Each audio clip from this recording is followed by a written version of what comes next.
Saudara-saudara yang dikasihi dan diberkati oleh Tuhan Yesus Kristus, saya adalah Pendeta Maksi Royke Mangkei yang melayani di GPIB Jemaat Marturia Lojanan, Kalimantan Timur.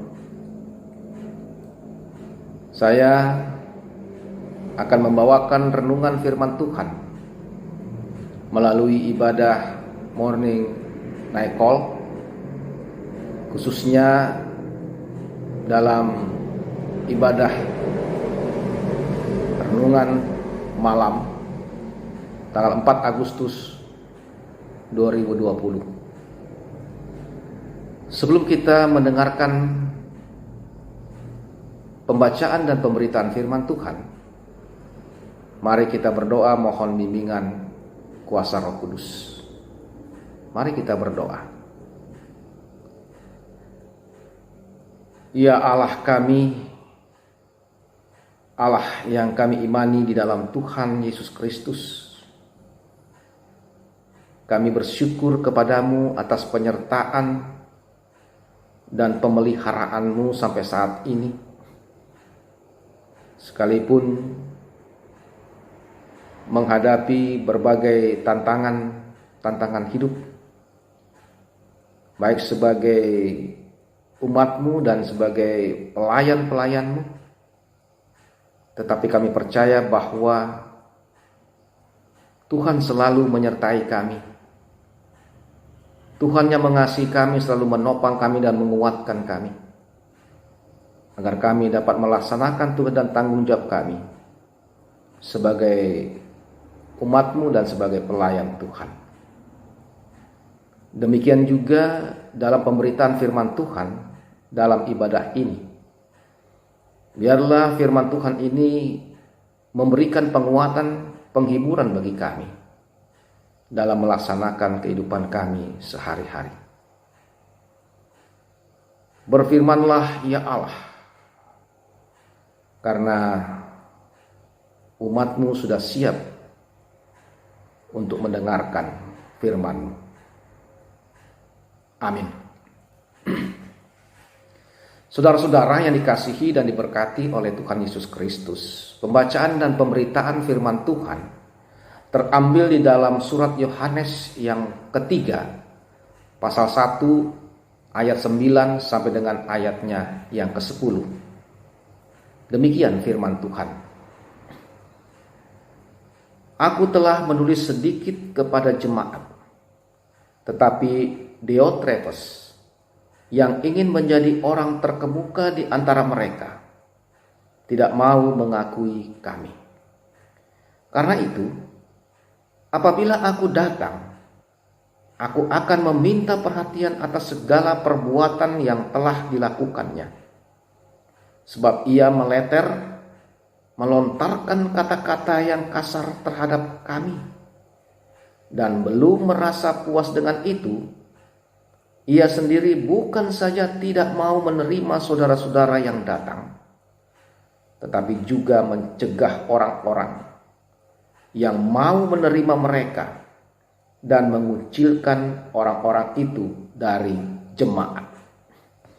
Demikianlah pembacaan firman Tuhan. Saudara-saudara yang dikasihi oleh Tuhan Yesus Kristus, pada dasarnya gereja terpanggil untuk memberitakan dan menghadirkan Injil Kerajaan Allah, yaitu keselamatan melalui Yesus Kristus kepada segala makhluk. Sebagaimana perintah amanat agung Yesus Kristus kepada murid-murid Tuhan Yesus. Demikian juga bahwa gereja terpanggil untuk menjadi berkat dan menghadirkan damai sejahtera Allah di dalam dunia ciptaan Allah ini. Gereja juga dalam melaksanakan tugas panggilan dan pengutusannya dilaksanakan melalui persekutuan, pelayanan, dan kesaksian. Nah, dalam melaksanakan tugas panggilan dan pengutusan, tentu terkadang gereja itu menghadapi berbagai tantangan, berbagai permasalahan. Dan hal itu dialami sejak awal gereja mula-mula dari Yerusalem, Yudea, dan Samaria sampai ke ujung bumi. Tantangan itu juga jelas seperti apa yang dialami oleh rasul-rasul yang diutus oleh Allah untuk memberitakan Injil Kerajaan Allah. Dan juga sampai saat ini gereja pun masih terus berjuang untuk menghadapi setiap persoalan dan tantangan yang dialami. Contohnya sampai saat ini menghadapi tantangan yang selalu digumuli, yaitu dengan adanya pandemi COVID-19. Karena itu tantangan yang diperhadapkan oleh gereja itu bukan hanya tantangan yang berasal dari luar, tetapi juga bisa terjadi di dalam persekutuan gereja itu sendiri. Tetapi pada dasarnya bahwa dengan hikmat Tuhan dan penyertaan kuasa Roh Kudus, gereja Tuhan dan pelayan-pelayan Tuhan tetap dengan kesetiaan, dengan ketulusan memberitakan kebenaran Injil Yesus Kristus. Saudara-saudara yang dikasihi dan diberkati oleh Tuhan, dalam konteks firman Tuhan ini jelas ada persoalan dan tantangan yang diperhadapkan oleh Rasul Yohanes, yaitu seperti yang diberitakan firman Tuhan ini. Ada seorang jemaat yang bernama Diotrephes. Ia tidak mau mengakui Yohanes di dalam pemberitaan Injil dan melontarkan kata-kata yang kasar kepadanya. Bahkan Diotrephes tidak mau menerima siapa saja yang ada hubungannya dengan Yohanes. Lebih parah lagi, ia selalu menghasut agar orang lain tidak menerima para pekabar Injil, dan bahkan mengancam, mengucilkan orang-orang yang menerima para pekabar Injil tersebut dari jemaat. Tentu sikap dan tindakan yang dilakukan oleh Diotrephes ini tidak sesuai dengan panggilan dan pengutusannya sebagai orang yang percaya. Karena itu Yohanes ingin bertemu agar Diotrephes dapat mempertanggungjawabkan perbuatannya, sebab yang dilakukannya, tindakan-tindakan itu menjadi batu sandungan dalam pekabaran Injil dan juga untuk membangun tubuh Kristus. Saudara-saudara, melalui pemberitaan Injil Yesus Kristus atau melalui firman Tuhan ini,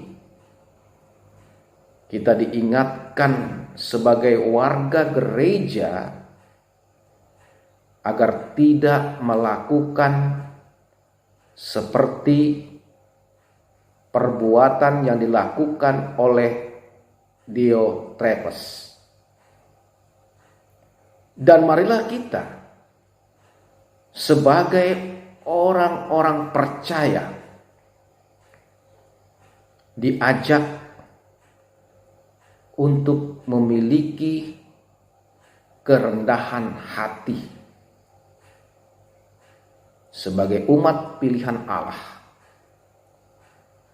Dan sebagai umat pilihan Allah yang diutus dan dalam kebersamaan hidup dalam satu persekutuan, tentu hidup saling menopang, hidup saling mengasihi, dan juga menjadi berkat bagi sesama. Bahkan untuk menjadi alat Tuhan dalam melaksanakan persekutuan, pelayanan, dan kesaksian, serta selalu menghadirkan sukacita dan damai sejahtera Allah. Dan semua itu dilakukan demi hormat dan kemuliaan nama Tuhan kita Yesus Kristus. Sebagaimana firman Tuhan juga yang menyatakan di dalam 1 Petrus pasal 2 ayat 9 menyatakan, tetapi kamulah bangsa yang terpilih, imamat yang rajani, bangsa yang kudus, umat kepunyaan Allah sendiri, supaya kamu memberitakan perbuatan-perbuatan yang besar dari Dia yang telah memanggil kamu keluar dari kegelapan kepada terangnya yang ajaib.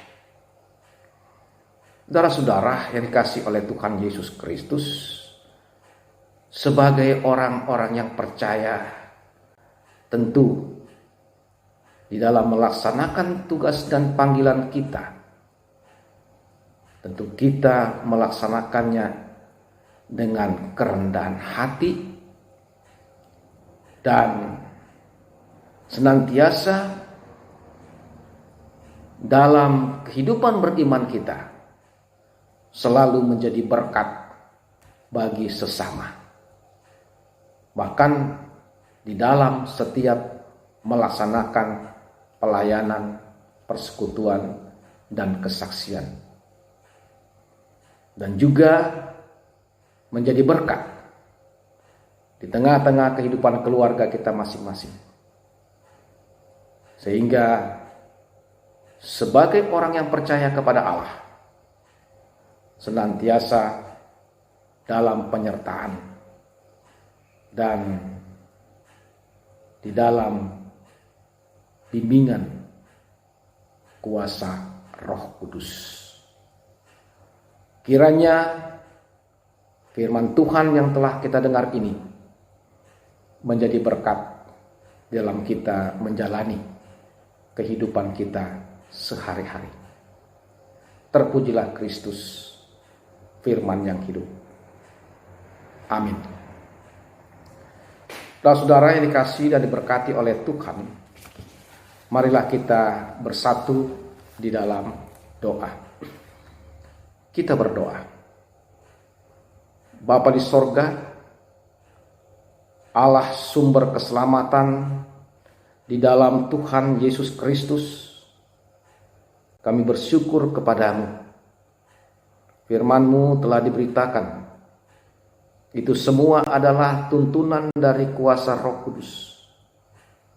Ajarlah kami ya Tuhan untuk dapat melakukan firman-Mu, agar mampu untuk tidak melakukan hal-hal yang tidak berkenan kepadamu, dengan tindakan dan perkataan kasar terhadap sesama kami, agar tidak menjadi batu sandungan.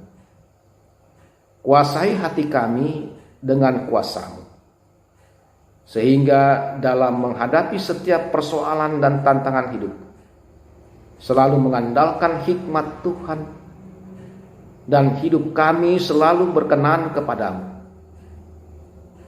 Khususnya, berilah kami kekuatan dan kerendahan hati untuk menghadapi pergumulan yang kami hadapi sampai saat ini, yaitu dengan adanya pandemi COVID-19.